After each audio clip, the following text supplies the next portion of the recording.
इन अलैना जमअहू व क़ुरआनह सदक़ल्लाहु मौलाना अज़ीम। इन्नल्लाह व मलाइकतहू युसल्लूना अलन नबी या अय्युहल्लज़ीना आमनू सल्लू अलैहि व सल्लिमू तस्लीमा। दुरूद पाक पढ़ी। अल्लाहुम्मा सल्लि अला सय्यिदिना व मौलाना मुहम्मदिन व अला आलि सय्यिदिना व मौलाना मुहम्मद व बारिक व सल्लिम। अस्सलातु वस्सलामु अलैका या सय्यदी या रसूलल्लाह व अला आलिका व अस्हाबिका या सय्यदी या हबीबल्लाह। मुअज़्ज़ज़ व मुकर्रम वाजिबुल एहतराम हज़रत क़िबला अल्लामा मौलाना पीर सैयद शाहिद हुसैन साहब गर्देज़ी, हज़रत अल्लामा मौलाना मोहम्मद उमर ज़मान साहब सिद्दीकी, हज़रत अल्लामा मौलाना मोहम्मद शाहिद साहब चिश्ती गोलड़वी, जनाब मोहतरम अल मकाम हज़रत क़िबला एडवोकेट मोहम्मद बदियुज़्ज़मान साहब भट्टी, जनाब हज़रत अल्लामा मौलाना मुफ्ती मोहम्मद इज़हारुल क़य्यूम साहब सिद्दीकी, जनाब हज़रत अल्लामा मौलाना मुनीर अहमद साहब क़ादरी नौशाही, जनाब हज़रत अल्लामा मौलाना हकीम मोहम्मद सुलेमान साहब, दीगर कसीर तादाद उलमाए किराम, बुज़ुर्गों, भाइयों, अजीज़ों, अल्लाह करीम मुझे और आपको हुज़ूर महबूब नबी करीम सल्लल्लाहु अलैहि व आलिहि वसल्लम की सच्ची ग़ुलामी, महब्बत और इत्तिबा की तौफ़ीक़ अता फ़रमाए। अल्लाह हम सब का ख़ात्मा ईमान पर करे। अल्लाह ताला जल्ल शानहू ने इस पूरी की पूरी कायनात को खल्क़ फरमाया और कुरान शरीफ के बिल्कुल आगाज़ में अल्लाह करीम का ये इरशाद मौजूद है, रब अल्हम्दुलिल्लाह रब्बिल आलमीन। कुरान शुरू यहीं से होता है। सब तारीफ़ें उस अल्लाह के लिए हैं जो सारे जहानों का पालने वाला है। अब आलमीन का पालने वाला, आलमीन में कौन कौन है? आलमीन में इंसान भी हैं, जिन्नात भी हैं, फरिश्ते भी हैं, हैवानात भी हैं, नबातात भी हैं, जमादात भी हैं। अल्लाह के सिवा जो कुछ भी है सारे का सारा आलमीन में शामिल है। तो गोया सिर्फ इंसान ही नहीं, दुनिया की हर चीज का पालने वाला अल्लाह है। इसी तरह वमा अरसलनाका इल्ला रहमतल लिल आलमीन, इस आयत में नबी करीम रऊफ रहीम सल्लल्लाहु अलैहि वसल्लम को रहमत बताया गया है और आका सल्लल्लाहु अलैहि वसल्लम का रहमत होना भी आलमीन के लिए है, सिर्फ इंसानों के लिए नहीं। जिस तरह अल्लाह ताला की रबूबियत सारी की सारी कायनात को मुहीत है, इसी तरह नबी करीम सल्लल्लाहु अलैहि वसल्लम की रहमत भी सारी की सारी कायनात को मुहीत है। इन दोनों में रब होने में अल्लाह के और रहमत होने में हुजूर करीम के सल्लल्लाहु अलैहि वसल्लम, किसी किस्म की कोई तफरीक नहीं है। काफिर हो हुजूर रहमत है, मोमिन हो हुजूर रहमत है, हैवान और जानवर हो हुजूर रहमत है।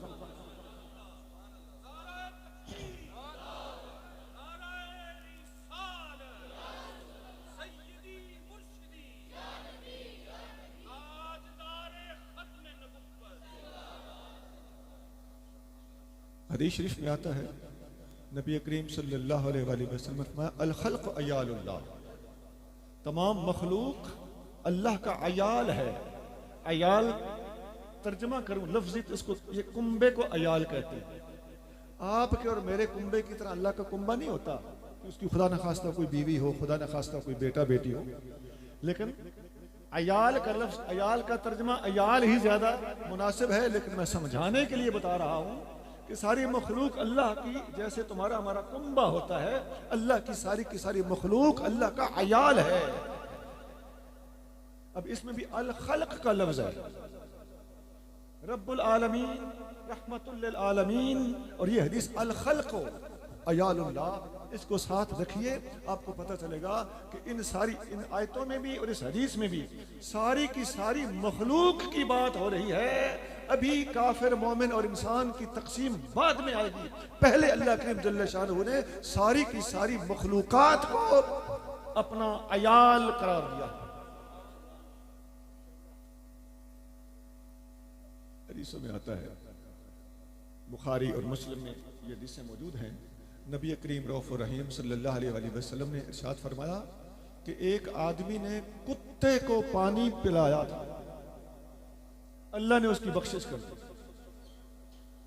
हमारे खतीब हज़रात तो फिर बड़ी लंबी बात बना के करते हैं ना, मैं तो आपको मालूमात देने के लिए हाजिर हुआ।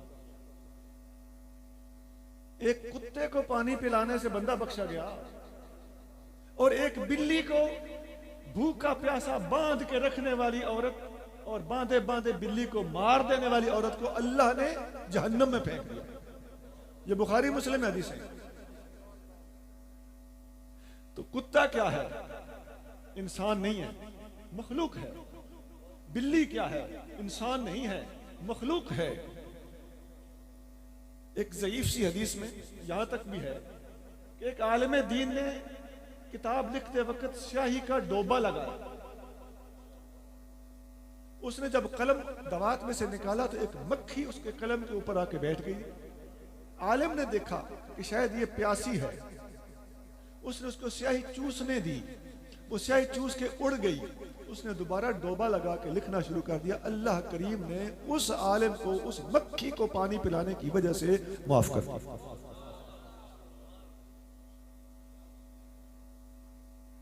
अब ये सारी की सारी बातें मखलूक के हवाले से हो रही हैं।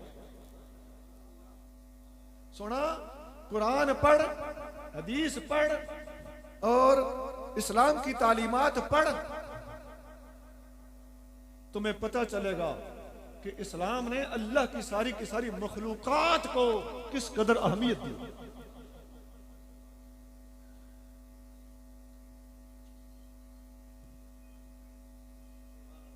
हमारी किताबों में साफ मसाइल लिखे हुए हैं। इस्लाम में इंसान के हुकूक भी हैं, मुसलमान के हुकूक भी हैं, हर जानवर, हर जानदार के हुकूक भी हैं। हत्ता कि इस्लाम हमें सांप और बिच्छू को डील करना भी सिखाता है। सांप को मारने का हुक्म है, इजाजत है, लेकिन सांप को भी जलील करके मारने की इस्लाम ने इजाजत नहीं दी। सांप को डबो के मारना गलत है, सांप को आग से जला के मारना गलत है। उसको एक ही सट से मार के खत्म कर दो ताकि इंसानियत की जानें बच जाएं और इसको भी जलील न किया जाए।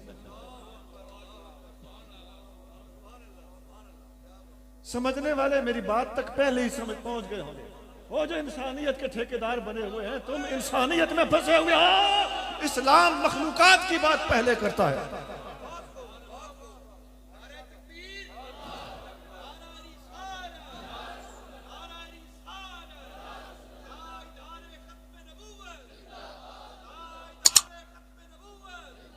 ये एक ही बार रख दें।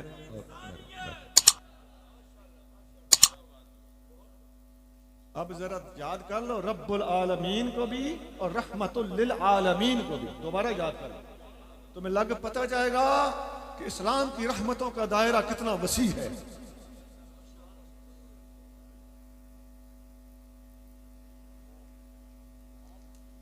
इस्लाम में ये सवाल उठते हैं कि मच्छर को मारने के लिए आग की अंगीठियां जलाना जायज है कि नाजायज है? मच्छर को मारना जायज है, लेकिन मारने के तरीके, इस पर डिस्कशंस मौजूद हैं, सवालात उठते हैं। इस्लाम की रहमत गर्दिश में आती है, जोश में आती है, और इस तरीकाकार के ऊपर सवालात उठते हैं।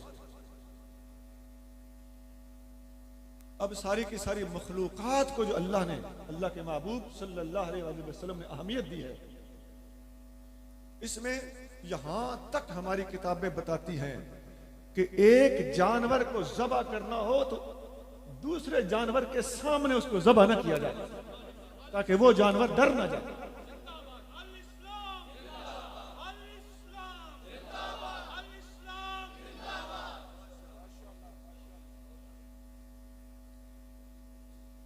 मखलूकात के बाद सारी की सारी मखलूकात में अफजल मर्तबा और ऊंचा मकाम अल्लाह ताला ने इंसान को दिया है। इंसान अशरफुल मखलूकात है। ये लक़ब इसीलिए है कि इंसान बाकी सारी मखलूकात की अहमियत होने के बावजूद इंसान मखलूकात में से अफजल है। अब यहां समझिए तरजीह, प्रेफरेंस और तरजीहात का इल्म, प्रेफरोलॉजी, इसे समझने की यहां जरूरत है। सुना, एक तरफ एक कुत्ता पानी की प्यास से मर रहा हो, दूसरी तरफ एक इंसान पानी की प्यास से मर रहा हो, पूरी दुनिया के इंसानियत के ठेकेदार, अक्लमंद, साइंसदान, अपने आप को मुनसिफ मजाज समझने वाले हमें आके मसला समझाएं कि हम कुत्ते को बचाएं या इंसान को बचाएं। नो डाउट हमें इंसान को ही बचाना होगा।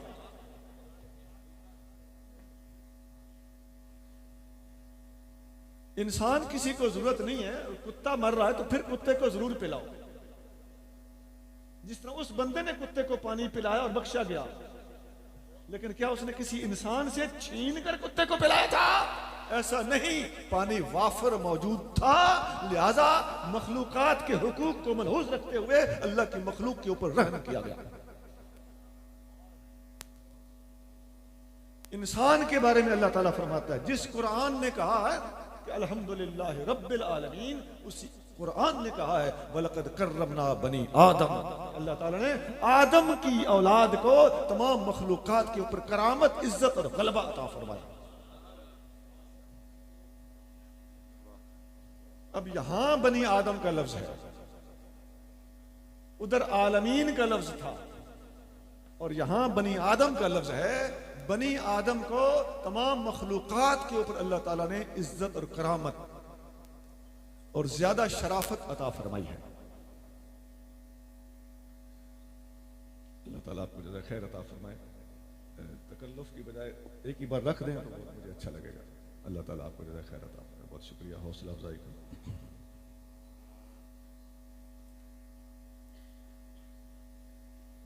बात इनके ऊपर असल में ना नाम लिखे होते हैं, जो स्टेट बैंक ऑफ पाकिस्तान का जो मैनेजर होता है उसके नाम में कभी मोहम्मद, कभी अहमद, कभी अली, कभी उमर नाम होते हैं, तो इसलिए इसको थोड़ा सा ज़मीन पर फेंकने से अवॉइड करना मुनासिब है।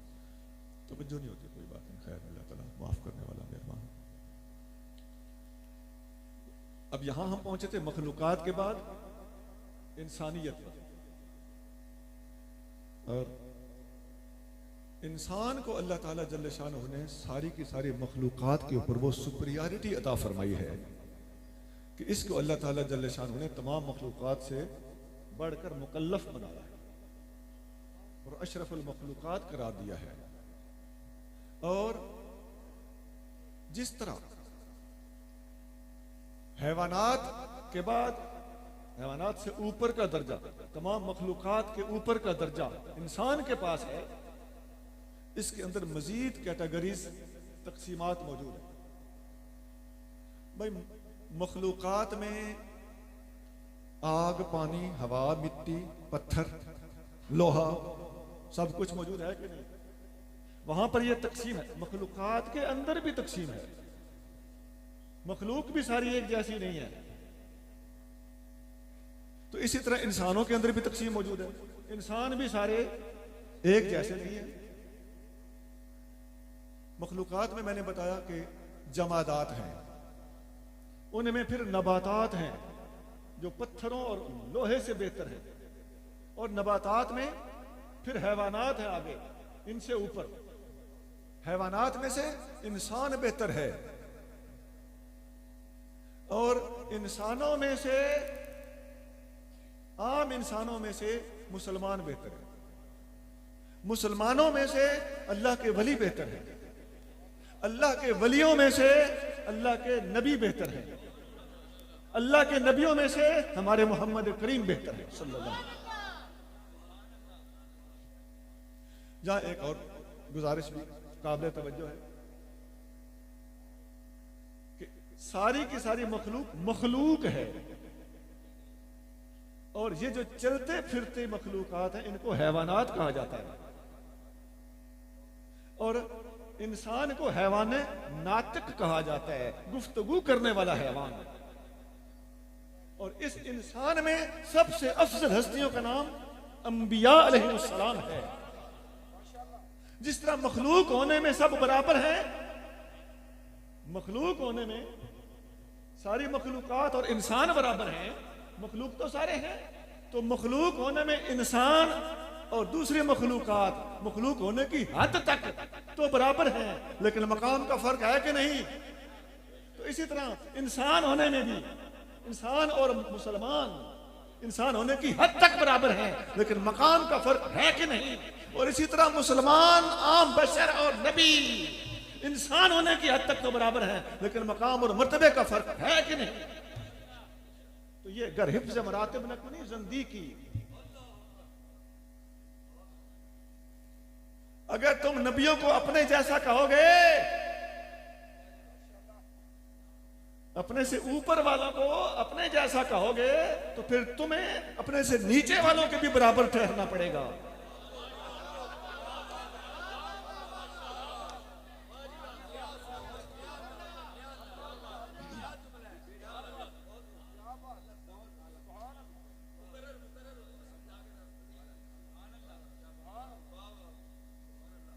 अगर तुम इंसानी इश्तराक के बहाने से नबियों को अपने जैसा कहोगे, तो फिर तुम्हें मखलूकाती इश्तराक की बिना पर दुनिया भर की कमजोर तरीन मखलूकात को अपने जैसा या अपने को उन जैसा मानना पड़ेगा। लेकिन यहां फर्क करते हो तो फिर वहां भी फर्क मान लो।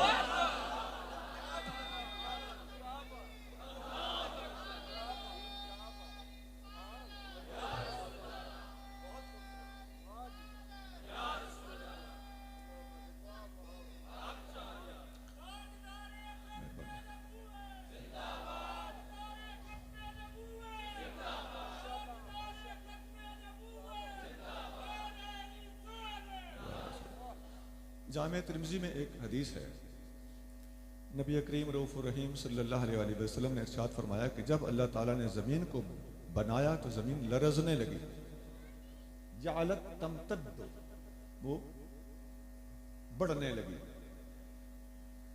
अल्लाह ताला ने उसके ऊपर पहाड़ों को रख दिया तो वो थम गई, रुक गई। सहाबा किराम पास मौजूद थे। सहाबा किराम ने समझ लिया कि मिट्टी के ऊपर पत्थर गालिब है। अर्ज किया, या रसूलल्लाह, पत्थर पर भी कोई चीज गालिब है? पत्थर से ज्यादा सख्त चीज? फरमाया, पत्थर पर गालिब लोहा है। अब देखते जाइए, इतने जल्दी जल्दी सवाल हों और इतने मुश्किल सवाल हों, इतने जल्दी जल्दी जवाब देना बशर साहब या आपके काम बस का रोग नहीं है।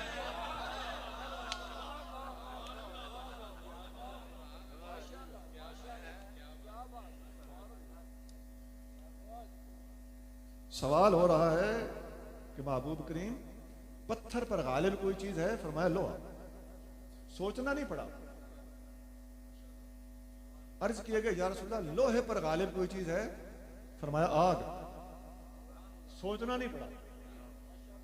अर्ज किया गया, हुजूर, आग पर गालिब चीज है? फरमाया, पानी। सोचना नहीं पड़ा। हुजूर, पानी पर कोई गालिब चीज है? फरमाया, हवा। सोचना नहीं पड़ा। हवा पर गालिब कोई चीज है? फरमाया, सदका। अब अगर आप में कोई हकीम बैठा हुआ हो तो बेशक वो इस बात पे गौर कर। सोना, मिट्टी, पत्थर, लोहा,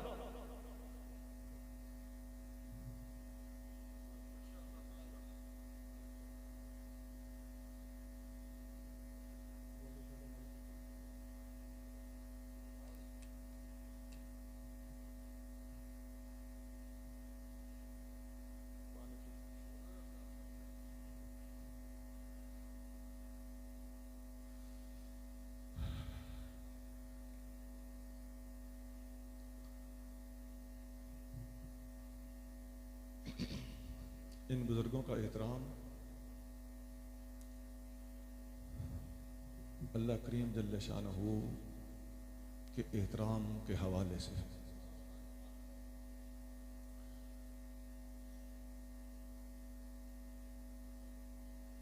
मिट्टी, पत्थर, लोहा, ये सब जमीन की पैदावार है और इनका इलाज आग से।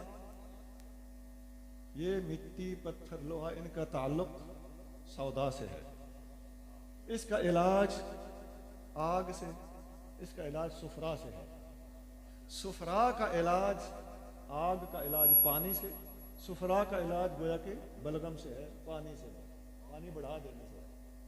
और पानी जिस्म में बढ़ जाए तो इसका इलाज हवा का इजाफा करने से है। जो चीजें हवा पैदा करती हैं जिस्म में, ये बलगम को खत्म करेंगी।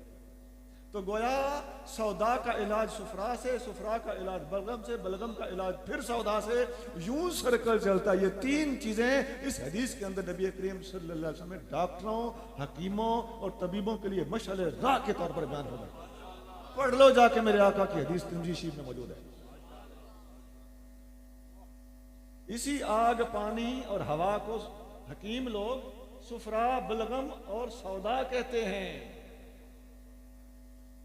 और आप लोग बोर ना होना, दुनिया भर के लोगों ने हमारे आका की हदीस सुननी हो तो हम क्यों ना आका का इल्म लोगों के सामने खोल खोल के रखें। एलोपैथी वाले डॉक्टर भी इन्हीं तीन चीजों पर घूमते हैं। उनके यहां सुफरा, बलगम और सौदा के लफ्ज इस्तेमाल नहीं होते, वहां साल्ट, अल्कली और एसिड की इस्तिलाहात इस्तेमाल होती है। साल्ट का इलाज अल्कली से, अल्कली का इलाज एसिड से, एसिड का इलाज साल्ट से। जो डॉक्टर चाहे पढ़ के देख ले, इस तरीके से इलाज कर मेरे मोहतरम, इंशाअल्लाह ताला आपके हाथ में वो शिफा आ जाएगी कि तुम्हें नबी पाक की हदीस पे रश आना शुरू हो जाएगा। आश आश कर उठो। होम्योपैथी वाले भी वहां और उनकी टर्मिनोलॉजी है, सूरा, सिफिलिस और साइकोसिस। वो सुफरा को सूरा कहते हैं और बलगम को सिफिलिस कहते हैं और सौदा को वो साइकोसिस कहते हैं। सूरा का मरकज जिगर होता है, सिफिलिस का मरकज दिमाग होता है और साइकोसिस का मरकज दिल होता है। ये सारी की सारी, मैंने ये 2 मिनट लगाए हैं, आपसे माफी चाहता हूं, लेकिन वाज़ेह मैं करना चाहता हूं कि हमारे नबी करीम सल्लल्लाहु अलैहि वसल्लम की हदीसें कितनी गहरी होती हैं। कुरान को समझने के लिए मुस्तफ़ा करीम सल्लल्लाहु अलैहि वसल्लम की रहनुमाई चाहिए और हदीस को समझने के लिए नबी पाक सल्लल्लाहु अलैहि वसल्लम की उम्मत के मुहद्दिस उलमा की रहनुमाई चाहिए। तो मखलूकात में ये भी दर्जाबंदी है, ये इस पर गालिब, उस पर वो गालिब, उस पर वो गालिब, उस पर वो गालिब, और हर चीज पर आखिर में फरमाया सदका। हवा का इलाज, असल मकसद यह था कि हवा का मर्ज ऐसा है कि ये जिसके जिस्म में गालिब आ जाए, ये अपनी इंतहा को पहुंच जाए। तो याद रखो, हवा का मर्ज जो सौदा जो होता है, हवा से सौदा बनता है, सौदावी मर्ज ही कैंसर है। ये जानलेवा अमराज अक्सर सौदावी होते हैं। ये कोरोना सौदावी मर्ज है, ये सबसे पहले आसाब पे अटैक करता है और विद इन नो टाइम हुदूद के जरिए से होता हुआ इंसान के दिल की गहराइयों तक उतर कर और अजलात को मुतासर करके जल्दी जानलेवा साबित होता है। ये दर्जा बंदियां हैं, इसलिए आका ने फरमाया कि इसका इलाज सदका है। अब अल्लाह ही हाफिज है, क्योंकि सदका बला को टालता है। तो आखिर में जो फरमाया ना कि हवा का इलाज सदका है, ये और ज्यादा काबिल गौर बात है। जिस तरह मखलूकात में ये दर्जा बंदी है, इसी तरह इंसानों के अंदर भी दर्जा बंदियां हैं। वो इंसान मैंने आपको बता दिया कि इंसान होने के हद तक हर कोई इंसान है, और इंसानों में से फिर मुसलमान, और मुसलमानों के अंदर फिर कैटेगरियां, हद तक कि अंबिया अलैहिस्सलाम तक बात पहुंचती है।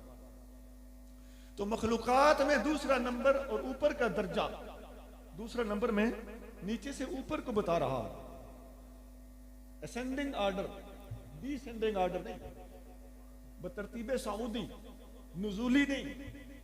मखलूकात से ऊपर इंसान का दर्जा है और इंसान से ऊपर मुसलमान का दर्जा है। मखलूकात सारी की सारी मखलूकात में से इंसान भी मखलूक, इंसानों में से मुसलमान भी इंसान, लेकिन ये तीसरा दर्जा है, ये ऊपर की गेम है। मुसलमान का दर्जा आम इंसान से ऊपर है। जिस तरह मैंने आम मखलूकात के लिए रब्बुल आलमीन वगैरह आयतें और हदीसें सुनाई, इंसान के लिए वलक़द कर्रमना बनी आदम कुरान की आयत सुनाई, इसी तरह मुसलमान के लिए भी अल्लाह करीम उसी कुरान में फरमाता इन्नद दीन इंदल्लाहिल इस्लाम, कि अल्लाह के नजदीक अगर कोई दीन है तो वो इस्लाम। अब आप ये सारी चीजें इकट्ठी करते जाइए। जिन लोगों ने खिचड़ियां पकाई हुई हैं इंसानी हुकूक की, कहते फिरते हैं कि मेरा मजहब तो इंसानियत है, तेरा मजहब अगर लिया जाए तो तेरा मजहब बेहतर था कि हैवानियत होता, मखलूकियत होता, तू कुत्ते बिल्ले मच्छर मक्खी में कोई फर्क ना करता और इन सारी की सारी चीजों को इंसान के बराबर करार दे देता, फिर मैं मानता कि तू मुखलिस है। गलती फिर भी थी, गलती फिर भी थी, लेकिन नियत का इखलास हम फिर भी किसी हद तक कंसिडर कर लेते कि यार इस बंदे को गलती लगी हुई। लेकिन तुम मखलूकात और कुत्ते बिल्ले में से निकल के इंसान तो बनते हो, लेकिन इंसानों में से बढ़ के मुसलमान नहीं बनना चाहते। अगर इंसानों में से तुम्हें इस्लामियत पसंद नहीं है तो फिर तुम्हें मखलूकात में से इंसानियत भी पसंद नहीं होनी चाहिए। जिस दलील से मखलूकात से निकलकर तुम इंसान बनते हो, उसी दलील से हम इंसानों की बजाय सिर्फ और सिर्फ इंसान होने की बजाय, ओनली के लफ्ज बोल रहा हूं, सिर्फ इंसान होने की बजाय मुसलमान होने पर हमारा इसरार करना तुमसे ज्यादा वजनी है, हमारे पास ज्यादा दलील है।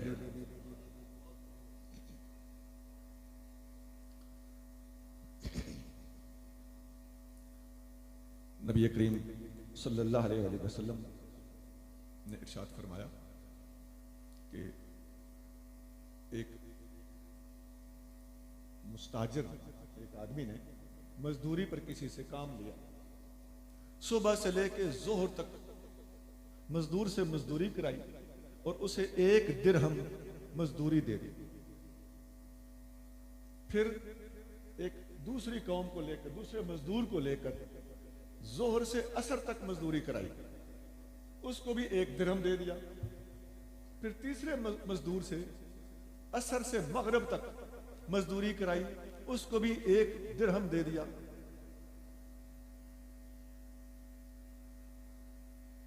तो पहले वाले ने एतराज किया कि आपने काम मुझसे ज्यादा लिया है और मजदूरी उसके बराबर दी है।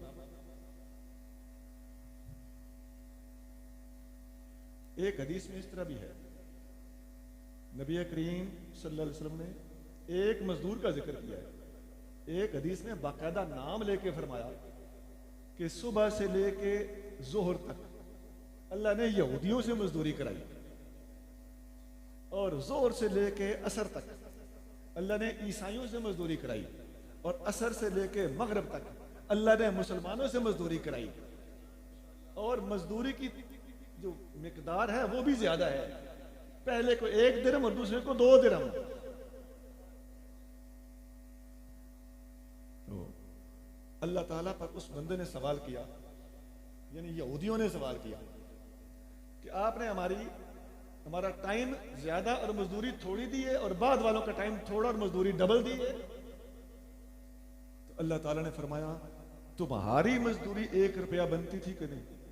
हाँ जी, वो तो इतनी बनती थी। तुम्हारा हक तो मैंने नहीं छीना, अब उनको मैंने अपनी तरफ से ज्यादा दे दिया है, तो ये मेरा अपना फजल है, मैं जिस पर चाहूं। तेरा हक नहीं छीना गया। सुना, इसमें हमारे लिए बड़ा सबक है। एक तो ये सबक है ना जो इस वक्त जेरे बहस है कि इंसानों में से मुसलमान यहूदियों से डबल मजदूरी, ये उसका अपना फजल है, उसकी अपनी सिलेक्शन है। लेकिन दूसरा सबक भी है कि हम लोग दूसरों पे हसद ना करें। हमारा अल्लाह पे कोई हक नहीं है। जो दाल रोटी मिलती है ना हमारे हक से ये भी ज्यादा है। अगर किसी पर उसका ज्यादा फजल हो, दुनिया अल्लाह ने किसी को ज्यादा दी है तो इस हदीस को याद कर। अगर किसी को अल्लाह ने इल्म ज्यादा दिया है तो इस हदीस को याद कर। अगर अल्लाह ताला ने किसी को दुर्वेशी ज्यादा दी है, तुमसे बड़ा बड़ा वली बना दिया है, तो इस हदीस को याद कर। ये पहले दिन से बात, वेरी फर्स्ट डे यही बात हुई थी। इबादत तो फरिश्ते भी करते थे, इबादत इंसान भी करेगा। अल्लाह की मर्जी है कि अल्लाह ताला अपनी मार्फत की वो दौलत जो इंसान को दे रहा है वो और किसी को नहीं दे रहा। ये उसकी अपनी सिलेक्शन है, अपना फजल है। अल्लाह ताला ने आदम अलैहिस्सलाम को वो नाम सिखा दिए थे। फरिश्तों ने जब कहा था कि अतजअलु फीहा मन युफ्सिदु फीहा व यस्फिकु दिमा, अल्लाह ताला आप इंसान को जमीन में पैदा करेंगे जो इसमें फसाद करेगा और खून बहेगा। अल्लाह ताला ने क्या फरमाया? इन्नी आलमु मा ला तालमून, जो मैं जानता हूं तुम नहीं जानते। फिर फअल्लमा आदम अल-अस्मा कुल्लहा, अल्लाह ताला ने आदम अलैहिस्सलाम को हर चीज के नाम सिखा दिए। नाम किसने सिखाए? खुद अल्लाह ने। अगर अल्लाह ताला फरिश्तों को भी वो नाम सिखा देता तो टेस्ट में वो भी पास हो जाते। उसने खुद सिखाया आदम अलैहिस्सलाम को। क्यों? आदम को जितवाना चाहता था, और वो जिसको जितवाना चाहे उसकी मर्जी है, कोई माई कलाल उसका रास्ता नहीं रोक सकता।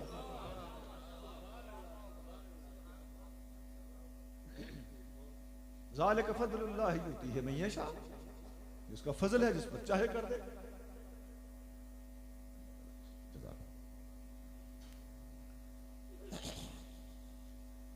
तो बात तो एक है मुख्तसर सी, यहूदियों ईसाइयों और मुसलमानों की मजदूरी के हवाले से बात तो मुख्तसर सी है, लेकिन इसके अंदर मुसलमानों के लिए सबक बहुत ज्यादा पोशीदा है। पूरी दुनिया वालों, हमारे मुस्तफ़ा करीम सल्लल्लाहु अलैहि वसल्लम की तरफ से हमें अता किए गए सबक अल्लाह करे तुम्हारी भी समझ में आ जाए। दुनिया के अंदर हसद का दरवाजा बंद, और हसद एक बहुत बड़ा नफसियाती मर्ज है। तुम्हारे सारे साइकाट्रिस्ट अपने घरों को चले जाएंगे, तन्हाई बंद। क्यों? मुस्तफ़ा करीम की तालीमात समझ में आ गई। ये एक अलग टॉपिक है कि नफ्सियात के अंदर इस्लाम का किस कदर रोल है। सबसे बड़ी दौलत इस कायनात के अंदर अल्लाह ने किसी को अता की है तो वो यकीन की दौलत। हदीस में आता है, नबी पाक ने फरमाया सबसे बड़ी दौलत, मुस्नद अहमद में हदीस है, सबसे बड़ी दौलत यकीन, और यकीन के बाद माफी। अल यकीन वल अफ़्व, ये दो चीजें अल्लाह की तरफ से इस दुनिया में सबसे बड़ी नेमतें हैं। और कुरान खुलते ही यकीन की बात से अपना आगाज करता है, ज़ालिकल किताबु ला रैब फीह। और दूसरा ख्याल आ जाना, ये वसवसे का दिल में आ जाना, ये बेयकीनी है। और कुरान का इख्तिताम भी अल्लज़ी युवस्विसु फी सुदूरिन नास पे होता है, मिनल जिन्नति वन नास। कुरान यकीन की दौलत से अपनी इब्तिदा करता है और बेयकीनी की नफी पे जाके कुरान अपनी इंतहा करता है। और ये इस कायनात के अंदर अल्लाह ताला की तरफ से मखलूकात के लिए सबसे बड़ी दौलत है। वलियों की तवज्जो यकीन के सिवा कुछ नहीं होती।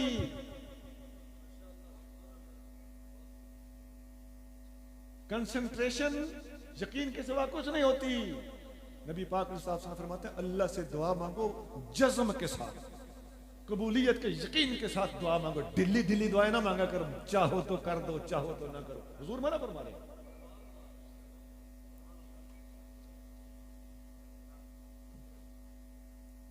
ये इस्लाम की नफ्सियाती खैरात है जो नबी करीम सल्लल्लाहु अलैहि वसल्लम ने हदीस में इरशाद फरमाई कि लंबे वक्त में मजदूरी थोड़ी और थोड़े वक्त में मजदूरी ज्यादा, जिसे चाहे दे, तुझे क्या। अल्लाह ताला की तकसीम के ऊपर राजी रह जाने वाला बंदा ही अल्लाह का वली होता है। इंसान सबसे ज्यादा जलील इस वजह से हो रहा होता है कि उसे अल्लाह के फैसलों पर इतराज होता है। इसीलिए सर पटकना, चीख चहाड़ा मचाना, लड़ाई करना, जंग करना, तेरी तेरी मेरी मेरी करना, ये सारी की सारी चीजें उस वक्त खत्म हो जाती हैं जब बंदा अल्लाह की रजा पे राजी हो जाता है। हुजूर गौस पाक फरमाते हैं, इर्द बिद्दून फतूल गैब में 2 जुमले हैं खुदा, 2 लफ्ज है, इर्दे बिद्दून, थोड़े पे राजी हो गया।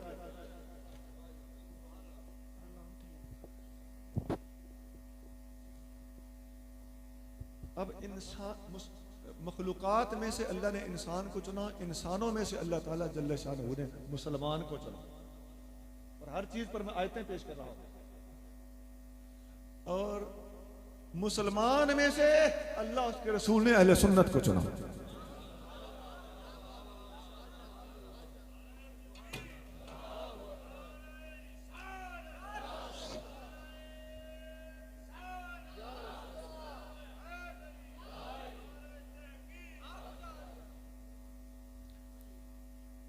अल्लाह करीम कुरान शरीफ में इरशाद फरमाता है, वमन युशाक़िक़िर रसूल, जो रसूलुल्लाह सल्लल्लाहु अलैहि वसल्लम की नाफरमानी करेगा, मिन बाद मा तबय्यन लहुल हुदा, इसके बाद कि उस पर हिदायत वाज़ेह हो चुकी है, वयत्तबि गैर सबीलिल मोमिनीन, और मोमिनों की राह से जो हटेगा, ये मोमिनों की राह, ये मैं कह रहा हूं अहले सुन्नत, वयत्तबि गैर सबीलिल मोमिनीन, मोमिनों की राह से जो हट गया, नुवल्लिही मा तवल्ला, जिधर जाता है हम जाने देंगे, वनुस्लिही जहन्नम, जहन्नम में गिरता है हम गिरने देंगे, वसाअत मसीरा, और ये बहुत बुरा ठिकाना है। सुन्नियत से हटना जहन्नम है।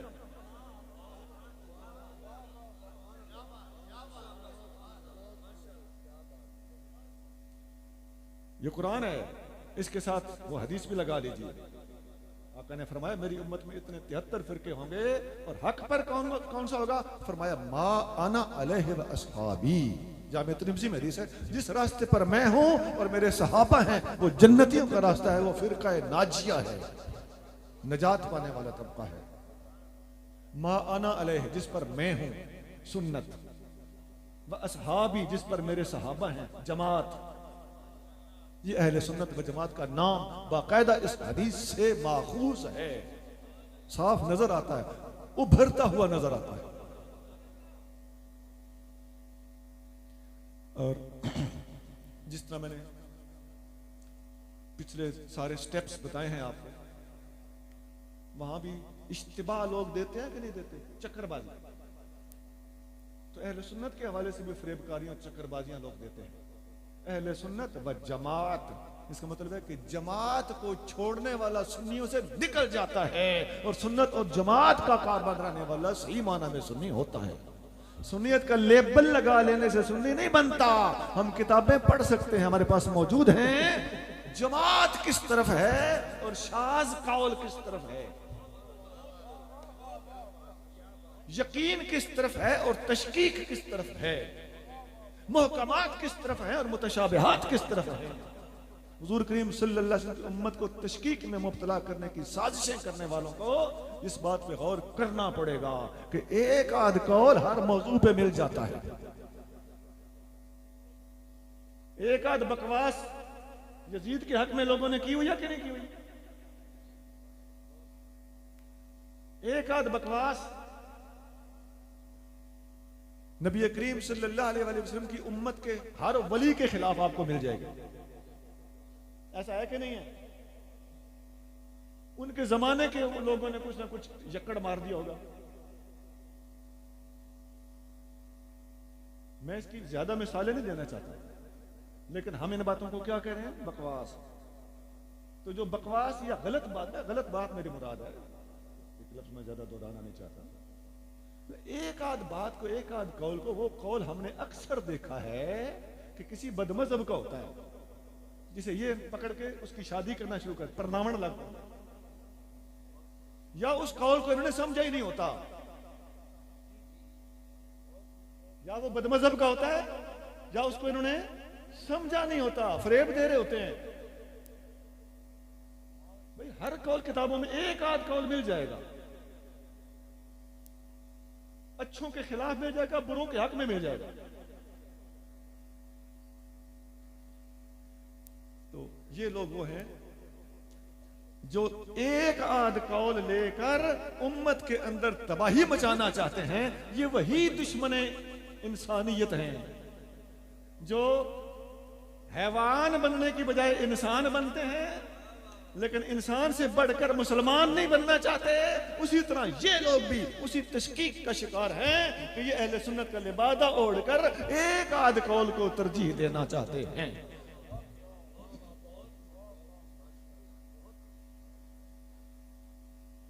याद रखिए, सबीलुल मोमिनीन से मुराद, मोमिनों की राह से मुराद जमहूर का रास्ता है। एक आध कौल मिल जाता है। ये एक आलिम तो मिर्जा कादियानी कहता है कि हयात मसीह के मसले पर इमाम अहमद बिन हम्बल इस इजमा में साबित शामिल नहीं है, तो फिर इजमा कैसे हुआ?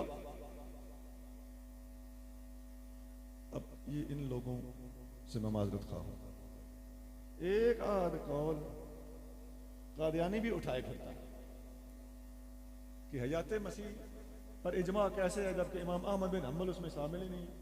यही बात ये लोग भी करते हैं। इस तरह की और बातें कि एक आलिम मजहरी में यूं लिखा हुआ है, मजहरी का मतलब ही वो नहीं जो तुमने समझा। लाओ मजहरी हमारे सामने, बिल फर्ज हो भी तो यहां तो इमाम अहमद बिन हम्बल का कौल मिर्जा कादियानी उठाया फिरता, हालांकि इमाम बिन हम्बल का भी कौल ऐसा कोई नहीं है और उसका वो मतलब भी नहीं है।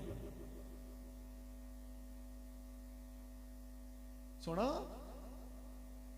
याद रखिए, जिस मौजू पर सहाबा इकराम के जमाने में मुत्तफिक का फैसला हो चुका हो, उस फैसले का ताबईन भी कुछ नहीं कर सकते और तबा ताबईन भी बाद वाले उसको नहीं बिगाड़ सकते। तुम 3री सदी की और 12वीं सदी की शख्सियात लेकर आ गए हो, बाद वालों का इजमा पहले वालों के इजमा का कुछ नहीं बिगाड़ सकता। चे जाए कि पहले वालों के इजमा के सामने तुम बाद वाला को एक कौल उठा के ले आओ। तैयारी कर लो, अल्लाह के सामने जाके ये बातें होंगी। जकड़ मारते हो, क्या पढ़ते पढ़ाते रहते हो, जानबूझ के करते हो।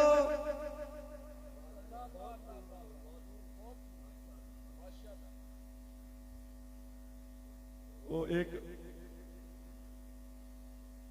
असर हाजिर में थोड़ा सा अरसा पहले किसी ने ये खराफात कह दी कि सिद्दीक़ अकबर खुदा न खास्ता सियासी खलीफा था। तो ये तुम अब कह रहे हो, सहाबा इकराम ने तो ये कहा था।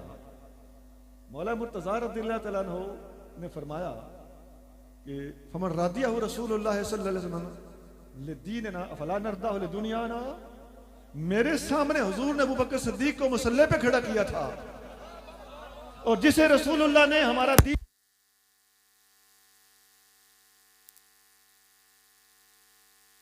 मेरे होते हुए नबी करीम सल्लल्लाहु अलैहि वसल्लम ने अबू बकर सिद्दीक को मुसल्ले पे खड़ा किया था, और जिसे रसूलुल्लाह सल्लल्लाहु अलैहि वसल्लम ने हमारा दीन का इमाम बनाया है, हम उसे अपना दुनिया का इमाम क्यों ना बनाएं।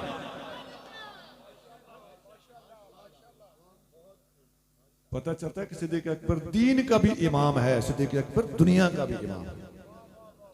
और ये दुनिया दीन की तकसीम ये जो आज का जिस तरह लोग कर रहे हैं, आला हजरत इमाम अहले सुन्नत रहमतुल्लाह अलैह अपनी किताब अल मुस्तनदुल मुअतमद, ये अकायद पर अरबी में किताब है आला हजरत, एक किताब का हाशिया शरह है। आप उसमें फरमाते हैं कि ये जो है ना ये सियासी और ये सियासी कहना, फरमाते हैं हाजा कौलुन बातिलुन खबीस, ये कौल बातिल है, खबीस है। मुखालिफुन लिइज्मा सहाबत व ताबईन, ये सहाबा और तमाम ताबईन के इज्मा के खिलाफ है। तो अब लगी बात कि सहाबा और ताबईन का इज्मा पहले हो चुका है। 14वीं सदी में कोई बंदा सियासत और विलायत की तकसीम करता है तो हाजा कौलुन बातिलुन खबीस, पहले वालों के इज्मा का बाद वाला इज्मा भी कुछ नहीं बिगाड़ सकता। चे जाए कि ये एक कौले बातिल, कौले खबीस।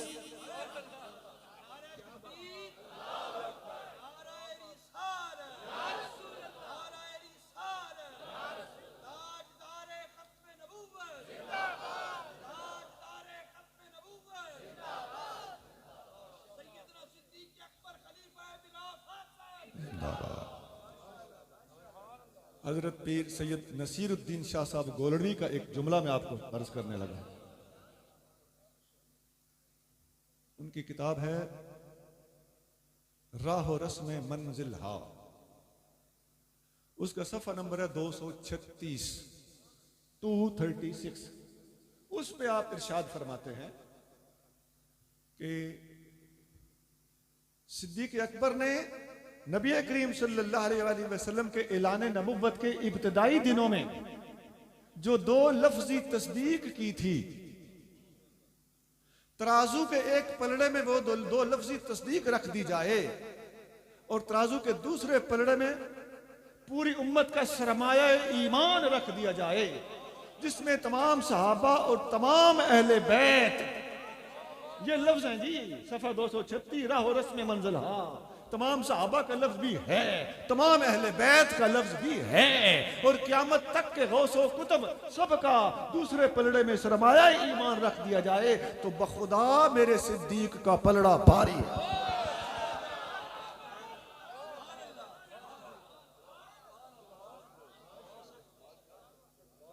यह है सुन्नियत।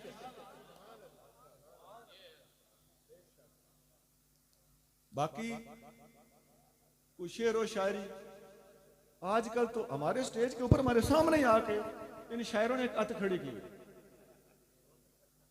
अभी इस स्टेज पर भी मैं अंदर सुन रहा था, शेर और शायरी ऐसी हो रही थी जो थोड़ी सी एहतियात के काबिल थी, अंदर आवाजें जा रही थी। याद रखिए मेरे भाइयों, अजीजों, बेटों, अकीदा कुरान से साबित होता है या मुस्तफा करीम सल्लल्लाहु अलैहि वसल्लम के शरीफ फरमान से साबित होता है। ढोले माये से अकीदे साबित नहीं होते।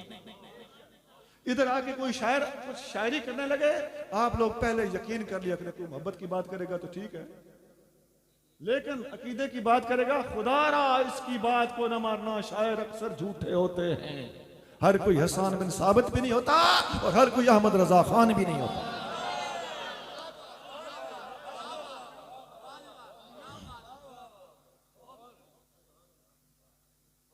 आज अब दिल में हलफ उठा के जाएं, इधर खिलो के शेर और शायरी करने वाले को आपने सच्चा नहीं मानना। कुरान सच्चा है, हदीस सच्ची है, इजमा सच्चा है, जमहूर सच्चे हैं, और इनके मुकाबले पे शायर आएगा तो वो शायर झूठा है, झूठा है, झूठा।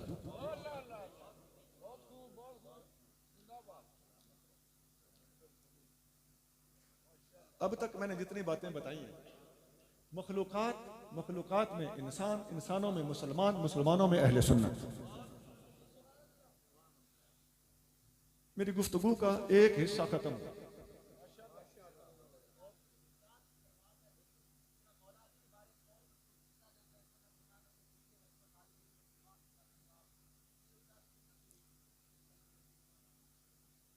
सनद दा भी रौला है, एक पहली तो सनद की गल होनी चाहिए। नंबर 2, इस मतन के अंदर बादी का लफज है, मेरे तो पिछे पिछे सिद्दीक अकबर बादी च नहीं आते, कबली च आते हैं। सौखा जा इलाज, सौखा जा इलाज।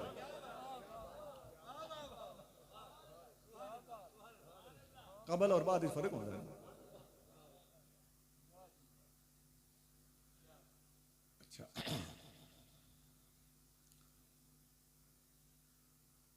दूसरी गुजारिश है, आज दस्तारबंदी है हमारी, बच्चे पढ़ के पास आउट हो रहे हैं, तो इस्लाम की तालीमात का सबसे पहला और बुनियादी माखज नबी पाक इस्लाम का दिया हुआ कुरान है। इस कुरान को पढ़ने के लिए 4 तरीके हैं। एक है नाजरा, एक है हिफ्ज, एक है इसका तर्जमा तफसीर, चौथा है इस पर अमल। वो पहले भी 4 ही स्टेप थे ना, मखलूकात के हवाले से, और मखलूकात से चलती चलती बात सुन्नियत पर पहुंची थी। तो यहां भी कुरान के ऊपर भी 4 तरह से देखा जाएगा। कुरान को बगैर तर्जमे के पढ़ना, नाजरा पढ़ना 1, हिफ्ज करके पढ़ना 2, तर्जमा और तफसीर पढ़ना 3, और इस पर अमल करना 4। अब जो नाजरा पढ़ना है, बाज लोग कहते फिर रहे हैं आजकल के जमाने में कि तर्जमा सिर्फ नाजरा पढ़ने का फायदा कौन है, हिफ्ज करने का भी फायदा कौन है, जितना चिर कुरान को समझाना जाए। जो नेट खोल के बैठते रहते हैं उनको समझ आ रही होगी मेरा इशारा किस तरफ। वो कुछ मुस्तशरिक हैं, मुनकरे हदीस हैं, वो पाकिस्तान छोड़ के इंडोनेशिया चले गए हैं, चेहरे पे दाढ़ियां नहीं है, फर फर बोल लेते हैं, ये चर्ब जुबानी होती है। इल्म से लोगों का कोई वास्ता नहीं है। मैं अल्लाह की कसम खा के कहता हूँ, मैंने पहले इनके बारे में हुस्न ज़न से काम लेकर जरा सोचा, यार लगते हैं कोई इल्मी होंगे, ऐसी कोई बात नहीं है, आखिर प्रोफेसर काजी में PhD इस किस्म के ये लोग लगते हैं, तो कोई बात हो ना इनके अंदर। लेकिन मैंने गौर से देखा तो खुदा की कसम मेरा दिल चाहता था कि इन बातों इन लोगों को खरी खरी सुना दी जाए, अपने मजाज से हट के इनको खरी खरी सुना दी जाए। इस कदर दजलो फेब और बेईमानी से काम लेते हैं, बड़ी ज्यादती है, ऑनेस्टी नहीं है। भाई सुनिए, अगर नाजरा पढ़ने का कोई फायदा ना हो तो कुरान की तो बिल्कुल आगाज में सूरत बकरा अलिफ लाम मीम से शुरू होती है कि नहीं होती? तो किस माई के लाल को दावा है कि मुझे अलिफ लाम मीम का माना आता है? नबी पाक अलैहिस्सलाम फरमाते हैं कि हर हर्फ पर 10 नेकियां हैं, और अलिफ पर 10 नेकियां, लाम पर 20 नेकियां और मीम पर पहुंचेगा तो 30 नेकियां मिल जाएंगी। अगर नाजरा पढ़ना बेफायदा होता तो अलिफ लाम मीम का माना तो किसी को आता नहीं, या अल्लाह को पता है या अल्लाह के रसूल को पता है, या एक कौल के मुताबिक अर्रासिखून फिल इल्म को अल्लाह ने अता किया हुआ हो, तो तेरे मेरे जैसे बंदे तो इसका माना जानते ही नहीं है। लेकिन हम भी अलिफ लाम मीम पढ़ते हैं तो 30 नेकियां मिलती हैं। तो फिर मान जाओ कि कुरान को समझे बगैर भी अल्लाह ताला अजर देता है। दूसरी बात, हदीस शरीफ बुखारी वगैरह में है, हबीब करीम सल्लल्लाहु अलैहि वसल्लम ने इरशाद फरमाया कि कुल हुवल्लाहु अहद 10 सिपारों के बराबर सवाब देती है, और 3 दफा पढ़ने से कुरान पूरे का सवाब मिलता है। अब एक दफा कुल हुवल्लाह शरीफ पढ़ने से तुमने 10 सिपारे समझ लिए हैं, इसका मतलब है कि लफ्जों के अंदर अपना वजन भी मौजूद है। अल्लाह के कलाम के अंदर ये कलामों का बादशाह है, बादशाह का कलाम कलामों का बादशाह है।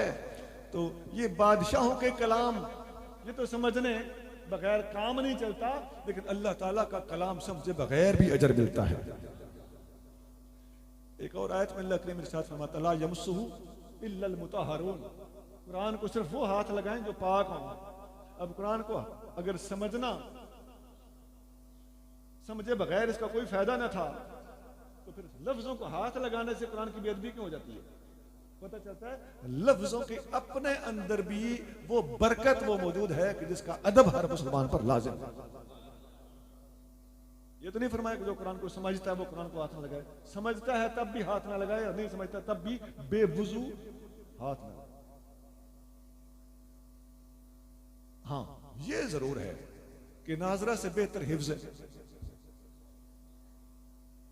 याद रखिए, कुरान को हिफ्ज करना फर्ज किफाया है, पूरी उम्मत पर फर्ज किफाया। कोई भी याद नहीं करेगा, पूरी उम्मत गुनाहगार होगी। क्यों?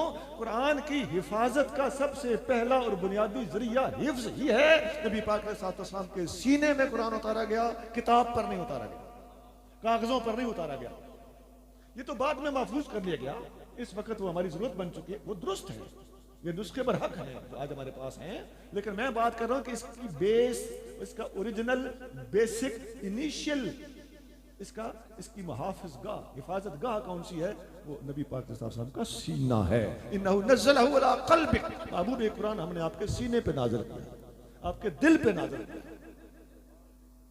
तो कुरान की पहली हिफाजत गाह क़ल्ब मुस्तफ़ा है, और नबी पाक साहब ने आगे कुलूब में ही इस कुरान को मुंतकिल किया है। एक जंग में जिसमें 70 सहाबा शहीद हो गए थे, 70 कारी, नबी पाक साहब ने 1 महीना उनको शहीद करने वालों के खिलाफ दुआ फरमाई थी। वो कारी ही थे। और जंग यमामा में सिद्दीक़ अकबर के साथ वो जो सहाबा शहीद हुए थे, और उनके शहीद होने के बाद फारूक आजम ने अर्ज किया था सिद्दीक़ अकबर को कि इस कुरान को एक नुस्खे में मुरत्तब करें, क्योंकि कारी शहीद हो रहे हैं। इसका मतलब है नुस्खे में मुंतकिल होने से पहले नबी करीम रऊफ़ रहीम सल्लल्लाहु अलैहि वसल्लम के जमाने में भी वो अलग अलग पार्चों पे लिखा गया था, लेकिन बाकायदा तरतीबी शक्ल में आने से पहले कुरान की हिफाजत का सबसे बड़ा जरिया सहाबा किराम के सीने थे। और याद रखिए, दुनिया के इनकलाबात का कुछ पता नहीं, क़यामत से पहले ऐन मुमकिन है अब ये कोरोना इतना बढ़ जाए कि दुनिया की मखलूक इस कदर गर्क हो जाए, ऐन मुमकिन है।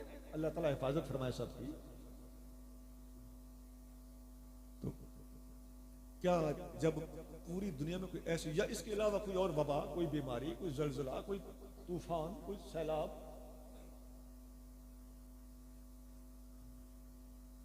ऐसी कोई वबा फैल जाए जिससे सारे के सारे लोग गर्क हो जाएं, चंद बंदे रह जाएं, तो उस वक्त प्रेस भी हो सकता है खत्म हो जाए, कागज भी हो सकता है मिलिया मेट हो जाए, तो कुरान को महफूज रखने का वही पुराना जरिया और तरीका वो मुसलमानों के पास मौजूद होना चाहिए, हर हाल में मौजूद होना चाहिए, ताकि ये फर्ज किफाया अदा होता रहे। और वो जो आप उलमा से सुनते रहते हैं कि हाफिज के माँ बाप को ताज पहनाया जाएगा, उसको कहा जाएगा पढ़ता जा और चढ़ता जा, और वो कई पुश्तें बख्शवा लेगा, इशारे हो गए ना सारी हदीसों के, सब दुरुस्त है। पता चलता है कुरान को हिफ्ज करने के भी बड़े फायदे हैं। नाजरा से ज्यादा सवाब उसको मिलेगा जो कुरान को हिफ्ज करता है। अब तीसरा स्टेप है, हिफ्ज से ज्यादा सवाब उसको मिलेगा जो कुरान का तर्जुमा और तशरीह भी जानता है। हमने इसकी नफी कब की है? Don't be silly. हम कह रहे हैं कि नाजरे का भी फायदा है, नाजरे से ज्यादा फायदा हिफ्ज का है, हिफ्ज से ज्यादा फायदा तर्जुमा तफसीर का है। हमने तर्जुमा तफसीर की नफी कब की है? ये बहुत अच्छी बात है, लेकिन गलती तुम कर रहे हो जो हिफ्ज और नाजरा को बेफायदा कह रहे हो। फिर तर्जुमा और तफसीर पढ़ना, नबी करीम सल्लल्लाहु अलैहि वसल्लम की सारी हदीसें कुरान की ही तशरीह करती हैं। हदीस के अलावा सहाबा इकराम ने कुरान की तफसीरें बयान की हैं। बुखारी और मुस्लिम में एक हदीस है, नबी करीम सल्लल्लाहु अलैहि वसल्लम ने हज़रत अब्दुल्लाह बिन मसऊद को फरमाया कि तुम कुरान सुनाओ।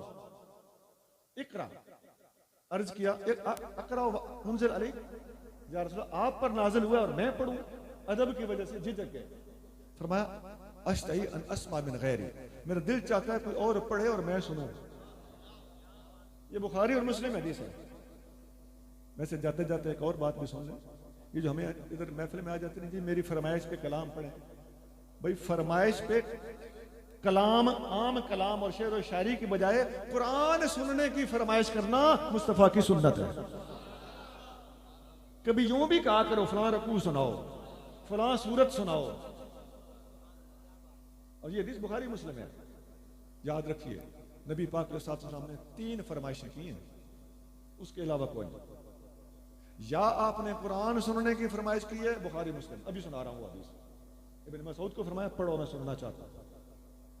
या आप सल्लल्लाहु अलैहि वसल्लम ने अपनी नात की फरमाइश हसन बिन साबित से की है, या नबी करीम सल्लल्लाहु अलैहि वसल्लम ने अबू बकर सिद्दीक की मनकबत की फरमाइश हसन बिन साबित से की।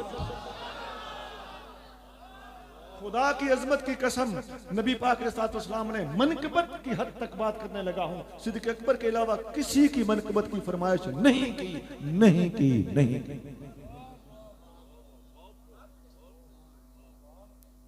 आला हजरत ने मतल कमरैन में ये बात लिखी है कि हुजूर ने किसी की फरमाइश नहीं की सिद्दीक अकबर के सिवा। तो यहां हुजूर सल्लल्लाहु अलैहि वसल्लम ने अब्दुल्लाह बिन मसऊद को फरमाया कि ऐ इब्न मसऊद कुरान पढ़, मेरा दिल चाहता है कि कोई और पढ़े और मैं सुनूं। एक हदीस में इस तरह भी है, एक और सहाबी को हुजूर ने फरमाया तू बैठ मैं पढ़ूंगा तुम सुनना। उबई बिन काब, ये हदीस भी बुखारी मुस्लिम है। सुनना, कुरान सुनने की फरमाइश और कुरान सुनाने की फरमाइश दोनों सुन्नत मुस्तफा, लेकिन दोनों का ताल्लुक कुरान से।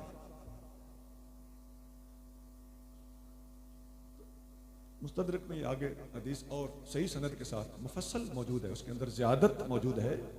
नबी करीम सल्लल्लाहु अलैहि वसल्लम को जब उन्होंने कुरान सुनाया तो हुजूर सल्लल्लाहु अलैहि वसल्लम की आंखों से आंसू जा रहे थे, ऐनाहु तज़रिफ़ान, आंखों से आंसू जारी थे। पता चलता है कुरान सुनकर रोना भी मुस्तफा की सुन्नत। फरमाया बस कर, उन्होंने बस कर दिया।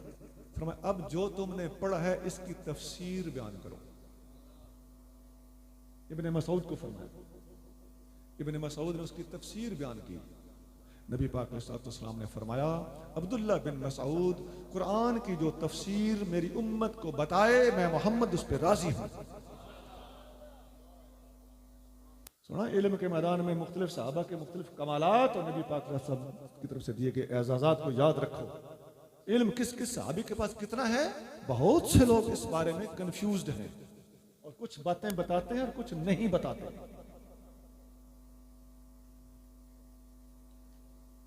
अब ये कुरान की तफसीर की मैं अहमियत बता रहा हूं। हदीस शरीफ में आता है, जामे तिर्मिज़ी में हदीस है कि कुरान शरीफ के अजायब ला यनकदी अजायबहू, कुरान शरीफ में से अजीब और बड़े बड़े नुक्ते लोग निकालते रहे, नुक्ते खत्म नहीं होंगे। भला यशबा मिनहुल उलमा, उलमा कुरान को पढ़ पढ़ के रजेंगे नहीं। भला युखलक़ अन कसरत रद, और कुरान बार बार पढ़ने से पढ़ने वाले का दिल उकताएगा नहीं। तो इसके नुक्ते खत्म नहीं होंगे, उलमा नहीं रजेंगे।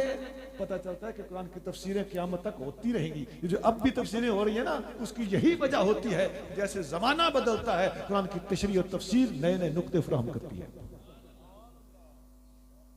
तो कुरान को समझना, वाकई तर्जमा तफसीर को समझना और बारीकियों और दकायक को समझना, इसके अंदर से नुकात उठा उठा के हर जमाने की जरूरियात को पूरा करना, यह भी उम्मत के ऊपर फर्ज किफाया है। अब आ गई चौथी चीज, कुरान पे अमल करना।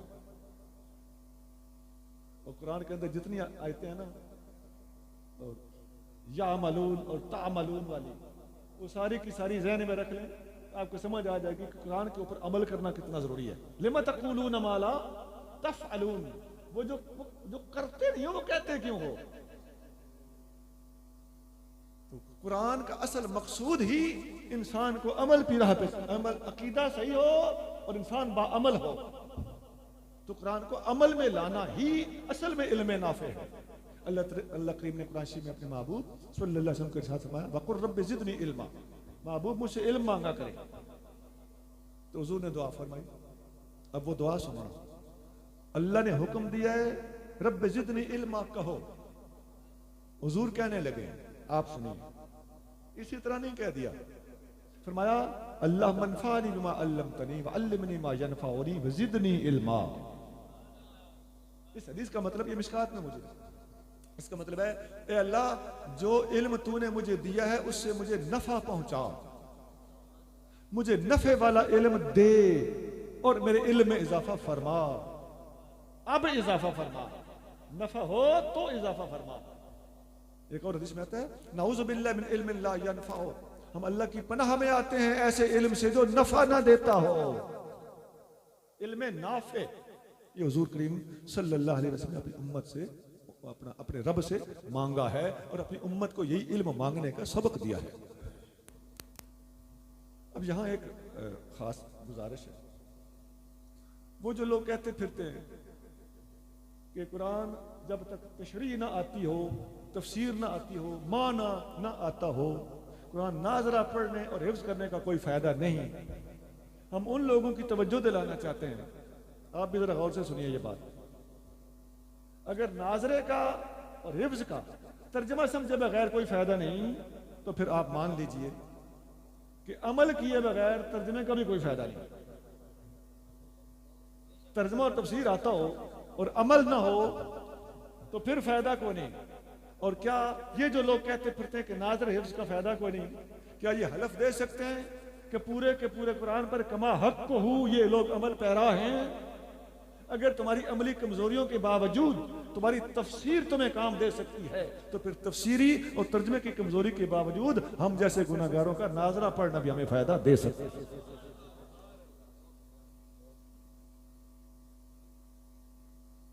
मैंने टोटल 2 बातें आपकी खिदमत में रखी हैं। नंबर 1, इंसानियत को अपना मजहब कहने वालों को मैंने एक तफसीली मजमून फराहम किया है कि मखलूकात से बात शुरू होती है, इंसान मुसलमान से होती हुई अहले सुन्नत तक पहुंचती है। दूसरा पॉइंट कि कुरान हमारे इल्म का मरकज, मबदा और बुनियाद है। इसको पढ़ने के 4 तरीके हैं। नाजरा, इसका अजर अपनी जगह, हिफ्ज इसका अजर और ज्यादा, तर्जुमा और तफसीर पढ़ना इसका अजर और ज्यादा, और इस पर अमल करना उसका अजर सबसे ज्यादा। और हर स्टेप पर अजर और सवाब से कोई चीज खाली नहीं है। और निचले स्टेप को कंडम करने वाले, गलत कहने वाले चौथे स्टेप पे जाकर खुद भी कंडम हो जाएंगे। अल्लाह ताला इस जामे को तरक्कियां अता फरमाए। सुबहान रब्बिक रब्बिल इज्जति अम्मा यसिफून व सलामुन अलल मुरसलीन वल्हम्दुलिल्लाहि रब्बिल आलमीन।